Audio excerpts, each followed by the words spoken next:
Alright guys, welcome back to VALORANT News. The Game Changers World Championship concludes yesterday, and after the tournament finishes, big questions being raised immediately afterwards as to whether the MVP of the tournament, a familiar face in Florescent, is going to be moving to another part of competitive VALORANT, admitting that yes, a move to Tier 1 is potentially on the cards, and especially a very interesting tweet that was posted shortly after the event implies that maybe that rumour of a couple of weeks ago about Florescent evil geniuses is actually going to be coming true over the coming days. Very much intrigued to your thoughts in the comments below. Hit the like button if you enjoy. Subscribe if you're new as always. I would greatly appreciate it. We'll get to this from Mel here in a second. Great, by the way, that Mel was finally able to actually hoist the trophy with her team, because the last, in the last year she won with SR, but she had COVID, right? So she wasn't able to have it with the team. Whereas this year, of course, it was finally a different story. I thought this is kind of interesting as well. Trait Esports, they released a 50-minute documentary on their journey for qualifying for the World Championship. And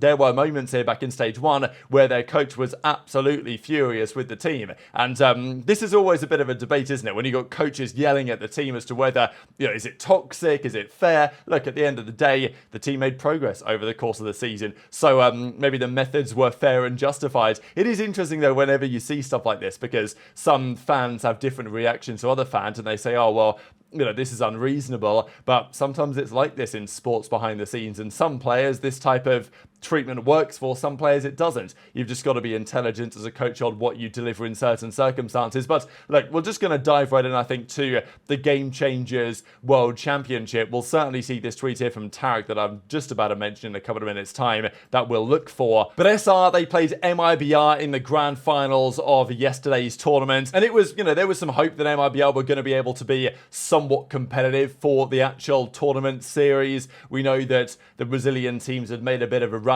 but in the end, it wasn't especially competitive, right? And SR continue an absolutely dominant tournament victory. They did not lose a single map this tournament. G2 gave them the best run for their money in a couple of matches they played. Both of the overtimes, of course, that eventually happened. But in this one, it was a 3-0. The third map looked a bit more competitive for a time. Map 1 on the Pearl was 13-7. Map 2 on the Sunset was 13-7. Still SR's way, despite MIBR having their map pick in their Haven. There was a good chance for MIBR in this one. They won the first half 7-5. They then went up 9-7. But after that, it was 6-2 in the round count over the last few rounds, which led to an SR win again. And, Florescent, as ever, was the MVP by a mile. Now, I think really a lot of credit needs to be given to the rest of the team as well.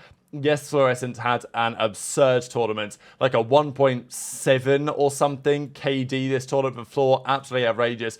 23-6 first bloods, but I think lots of credit to Neuer for sure, but also to Alexis and Sarah for their support. I think Alexis and Sarah especially really deserve a lot of credit for the way they set Floor up as well, and just from an overall team perspective, they're just way too good for anyone else in this region. And Floor individually was just 1v2ing so many situations. It was absolutely absurd. We know that Floor needs to play against better comp in a different version of competitive VALORANT. We know that Sean Gare said he wanted to give Floor a trial on MXS, but he wasn't able to because yesterday was the day of the World Championship Grand Final. Yesterday was also the day that Tier 2 teams have to look in their rosters for the upcoming season. However, if you were to jump from GC straight to Tier 1, that would not necessarily apply. And that's where lots of the discussion has been coming around. So as we see, 2-0 versus Falcons Vega, 2-0 versus Zipto Esports, 2-0 versus G2 Goes, and although that was a very close one, and then 3-0 versus MIBR. So, yeah, congratulations to the entire team. Another perfect run, and it was just not even close this tournament, and Floor was by far the MVP of the tournament. There were some nice tweets as well that were coming around here because obviously Neuer and Zekken have been dating now for maybe a couple of months, not really sure, and it was nice just to see the dynamic between these two, where Neuer was giving some credit to Zekken for helping her improve, and the other way around for Zekken as well. So Sentinels managed to get a tweet about it as well and delivered 28,000 likes because of this, so fair play. And yeah, as Noya says, 3 at MIBR, back-to-back champions. Don't know what to say, love my team. Thanks, Zach, for motivating me to be a better player. So thought that was kind of nice. We saw the same for Effie's as well, head coach of the roster. With that, we're your 2024 GC champs, and of course, the first ever back-to-back champs in Valorant. But the question then really became, are they going to go back-to-back-to-back? Because is the roster going to be the same next season? It doesn't really seem to matter what other teams put together in the Valorant world, FlyQuest or MIBR or Liquid or, you know, G2 Goes and whatever. No one can seem to match SR in the grand scheme of a tournament. And it was the same story again, of course, this time around as well. So, wanted to share a few clips here, especially from Floor, right? Because, of course, MVP of the tournament. She had a few words to say, of course, on exactly, you know, the play throughout the tournament, how exactly, you know, Floor was so much better than everyone else at the tournament, basically, and some thoughts on that, but also some thoughts on where Floor might look to go next, because that's been the big debate as to whether a move to Tier 1 or even to Tier 2, but certainly to Tier 1 potentially could be on the cards. And Floor made it clear here for one of the first times that, yeah, a move away from GC to play better competition is definitely on her minds, and, well, if that's what we see happening, there might be only one team that looks like a viable destination. You're going out there, you're dominating every server you've seemingly ever been in. What about you makes you so good? What makes Florescent Florescent? I play like all day, every day. I have no life. I'm a bum. I just sit in my room, play Valorant, get some DoorDash, play Valorant some more. Hey, well, it's got you this MVP bracelet. I'm happy. It looks nice. It does. Every trophy you could possibly win. You've won this bracelet as well. And I think there's only one question left to ask. What's next for Florescent? Probably just like play against better competition in the future, hopefully. Or just go like, I don't know, I just want to play against like the best of the best always. Because it's the most fun. Okay, okay. Would that mean playing outside Game Changers? Yeah. That's the goal? Yeah. What's your dream in Valorant? I don't know, probably just like go to champs and I don't know, go to a bunch of events and meet a bunch of cool people. Well, I hope to see you there. Floor, thank you so much. Congratulations. So confident and like so precise on like you stand there, you do that, and like it's beautiful to see. Yeah, damn, that's really, really cool to hear. That was really cool. Yeah, I guess we'll see what happens in the future. I think there's good stuff happening for her though. Stay tuned. Stay tuned. I'm not gonna spoil anything, but I have on close sources. I have one other thing. Yes. So we were at dinner. Yeah. And we were talking about Abyss, and I was waiting for Abyss. Yeah. Mosta gave you some tech.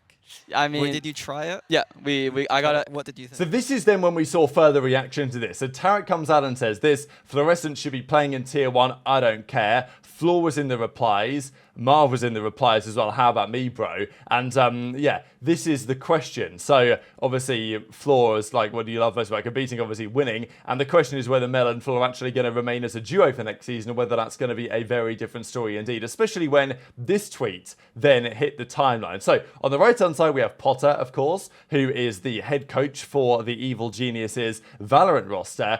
And a little while ago, they had a bit of a question on this temporary team. They, of course, have still from last year, Derek is there, Superman is there, and Nature is there. That's their core three. They brought in Sim and Ye for a recent tournament they played. They did okay. Ye did pretty damn well, I thought. Sim didn't do so well, but after the tournament, both Ye and Sim no longer, they never had actually Evil Geniuses in their name. And Potter said during the tournament, the Sen City Classic, that, yeah, for whatever reason, this is a temporary team and this will not be their roster for the regular season. So there was some debate at the time on whether Floor could be involved in this on some level. Now, Potter never really made this clear, but there is an argument to say that if Floor's going to go anywhere, EG makes a lot of sense, and EG are in a position where taking a risk on a player like Floor might actually be very sensible at this time in their kind of development. Now, it would be a risk, obviously, but it arguably would be a risk that could pay off seriously down the line and could be an option. So, look, are they just baiting around here, or is there something to it? Because Floor in the replies to Tarek had the zipped face emoji. Potter then says the same thing here, and Floor, I think, says the same thing in the replies as well. So, yeah, this is the debate right now on whether there's more to this image than meets the eye. I mean, honestly, this image is pretty straightforward. Potter's here with Floor, and they're saying, oh, well, don't tell anyone what we're cooking up. And then you add it to the fact that potentially, like, I think Ye will stay on EG, but the idea of Ye, Derek, Superman, Nature +1, that seems to be a realistic Evil Geniuses tier 1 roster for next season, and clearly Floor has been so much better than any other player in Game Changers that there's a good argument that, you know, a move straight to tier 1 would be worth the risk, and I think that is a good argument that could be made right now. So very much interested in your thoughts on all of this stuff in the comment section below. Hit the like button if you enjoyed, subscribe if you're new, take care, and I'll see you next time.